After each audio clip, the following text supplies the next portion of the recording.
ఇది తెలంగాణ ప్రభుత్వం విడుదల చేసిన ప్రజాపాలన దరఖాస్తు అప్లికేషన్ ఫారం. కాంగ్రెస్ ప్రభుత్వం అమలు చేస్తున్న 6 గ్యారెంటీల లబ్ధిని పొందేందుకు ఈ అప్లికేషన్ ఫారంలో అడిగిన అన్ని వివరాలను కరెక్ట్గా నింపాల్సి ఉంటుంది. ప్రజాపాలన దరఖాస్తుల్ని ఎలా నింపాలో ఈ వీడియోలో చూద్దాం. ఈ దరఖాస్తు సంఖ్యను ప్రభుత్వం వారు చూసుకుంటారు. మీరు దీంట్లో ఏం రాయకండి. కుటుంబ వివరాల కింద మీరు కొన్ని వివరాలు రాయాల్సి ఉంటుంది. ఇక్కడ మీ పూర్తి పేరు రాయండి. ఇక్కడ ఇంటి యజమాని స్త్రీ అయితే స్త్రీ అని టిక్ చేయండి, పురుషుడైతే పురుషుడి దగ్గర టిక్ చేయండి, ఇతరులైతే ఇతరుల దగ్గర టిక్ చేయండి. మీరు ఏ సామాజిక వర్గానికి చెందినవారో ఇక్కడ టిక్ చేయండి. ఎస్సీ అయితే ఎస్సీ దగ్గర, ఎస్టీ అయితే ఎస్టీ దగ్గర, బీసీ అయితే బీసీ దగ్గర, మైనార్టీ అయితే మైనార్టీ దగ్గర టిక్ చేయండి. ఎస్సీ ఎస్టీ బీసీ మైనార్టీ కాని వారు ఇతరుల దగ్గర టిక్ చేయండి. ఇక్కడ వారి పుట్టిన తేదీ, పుట్టిన నెల, సంవత్సరం వరుసగా ఇవ్వండి.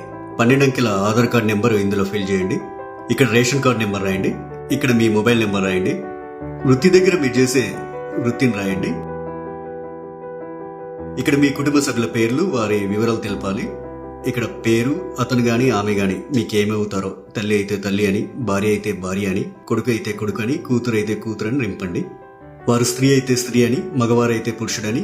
ఇక్కడ వారి పుట్టిన తేదీ, పుట్టిన నెల, సంవత్సరం వరుసగా ఇవ్వండి. ఇక్కడ వారి ఆధార్ కార్డ్ నెంబర్ రాయండి. ఇలా మీ ఇంట్లో ఎంతమంది ఉంటే అంతమంది పేర్లు రాయండి. ఇక్కడ ఇక 2వ పేజీలో ఏం రాయాలో చూద్దాం. 10వ నెంబర్ దగ్గర మీ చిరునామా రాయండి. ఆధార్ కార్డులో ఉన్నట్లు మీ ఇంటి నెంబర్ ఇక్కడ రాయండి. మీ గ్రామం లేదా మున్సిపాలిటీ ఇక్కడ రాయండి. ఇక్కడ మీ వార్డ్ నెంబర్ రాయండి. ఇక్కడ మీ మండలం పేరు, తర్వాత మీ జిల్లా పేరు ఇక్కడ రాయండి. ఇప్పుడు అభయస్థం గ్యారంటీల సెక్షన్ కొద్దాం. గ్యారంటీల పథకాలు లబ్ధి పొందేందుకు మీరు ఏం చేయాలి, మీరు ఏ వివరాలు ఇక్కడ రాయాల్సి ఉంటుందనేది చూద్దాం. ఇక్కడ కావలసిన పథకాల లబ్ధి కొరకు మీరు టిక్ మార్క్ చేయాల్సి ఉంటుంది. మహాలక్ష్మి పథకంలో భాగంగా ఇక్కడ 2 పథకాలు ఉన్నాయి.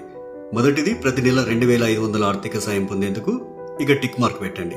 ఇక రెండోది 500 రూపాయలకు గ్యాస్ సిలిండర్ పొందేందుకు ఇక టిక్ మార్క్ పెట్టండి. 500 రూపాయలకు గ్యాస్ సిలిండర్ సంబంధించి మీరు కొన్ని వివరాలు నింపాల్సి ఉంటుంది. మొదట ఇక్కడ మీ గ్యాస్ కనెక్షన్ నెంబర్ రాయండి. ఇక్కడేమో మీకు గ్యాస్ సరఫరా చేస్తున్న కంపెనీ పేరు రాయండి. మీరు సంవత్సరానికి ఎన్ని గ్యాస్ సిలిండర్లు వాడతారో ఆ సంఖ్యని ఇక్కడ రాయండి.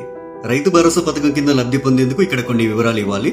రైతులు ప్రతి ఏటా ఎకరానికి 15,000 రూపాయలు పొందేందుకు ఇక్కడ వివరాలు ఇవ్వాల్సి ఉంటుంది. మీరు రైతు అయితే ఇక్కడ టిక్ మార్క్ పెట్టండి. ఒకవేళ మీరు కౌలు రైతు అయితే ఇక్కడ టిక్ మార్క్ పెట్టండి. ఇక్కడ మీ పట్టాదారు పుస్తక నెంబర్లు రాయండి. మీరు సాగు చేస్తున్న భూమి వివరాలు అంటే సర్వే నెంబరు, విస్తీర్ణం అలాంటి వివరాలన్నీ ఇక్కడ రాయండి. మీరు వ్యవసాయ కూలీలైతే ఏటా ఇచ్చే 12,000 రూపాయల కోసం ఇక్కడ టిక్ మార్క్ చేయండి. ఇక్కడ మీ ఉపాధి హామీ కార్డ్ నెంబర్ రాయండి. మరో గ్యారంటీ ఇందిరమ్మ ఇండ్లు పథకం లబ్ధి కొరకు ఇక్కడ కొన్ని వివరాలు ఇవ్వాల్సి ఉంటుంది. ఇల్లు లేని అర్హులైన కుటుంబం వాళ్ళు ఈ వివరాలు ఇవ్వాలి. ఇంటి నిర్మాణం కోసం ఆర్థిక సాయం పొందేందుకు ఇక టిక్ మార్క్ చేయండి. ఇక అమరవీరులు మరియు ఉద్యమకారులు 250 చదరపు గజాల ఇంటి స్థలం పొందేందుకు ఇక్కడ కొన్ని వివరాలు ఇవ్వాల్సి ఉంటుంది. మీది అమరవీరుల కుటుంబం అయితే ఇక్కడ టిక్ మార్క్ పెట్టండి. ఇక్కడ మీ కుటుంబంలోని అమరవీరుల పేర్లు రాయండి. వారు అమరులైన సంవత్సరం రాయండి. ఎఫ్ఐఆర్ నెంబర్ రాయండి. డెత్ సర్టిఫికెట్ నెంబర్ రాయండి. ఒకవేళ ఉద్యమకారులు అయితే మీరు తెలంగాణ ఉద్యమంలో పాల్గొన్నట్లయితే అవును అని ఉంది కదా, ఈ బాక్స్ దగ్గర టిక్ మార్క్ పెట్టండి. ఒకవేళ పాల్గొనకపోతే కాదు అనే బాక్స్ దగ్గర టిక్ మార్క్ పెట్టండి. అవును దగ్గర టిక్ మార్క్ పెట్టినట్లయితే కొన్ని వివరాలు రాయాల్సి ఉంటుంది. సంబంధిత ఎఫ్ఐఆర్ నెంబర్ మరియు సంవత్సరం ఇక్కడ రాయండి. ఒకవేళ జైలుకు వెళ్లి ఉంటే ఆ వివరాలు ఇక్కడ రాయండి. ఇక్కడ జైలు పేరు రాయండి. ఇక్కడ స్థలం పేరు రాయండి. ఇక్కడ మీరు అనుభవించిన శిక్షా కాలం అంటే ఎన్ని రోజులు, ఎంత కాలం అనేది ఇక్కడ రాయండి. తరువాత గృహజ్యోతి పథకం.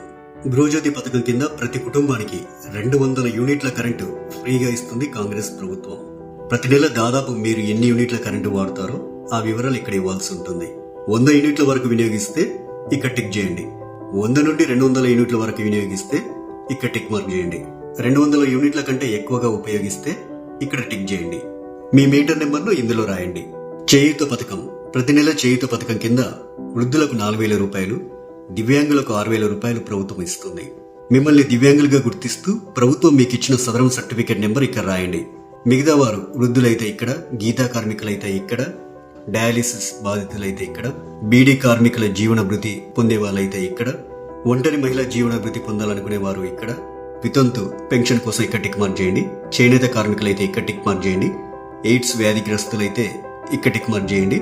పైలేరియా బాధితులు ఇక్కడ టిక్ మార్క్ చేయండి.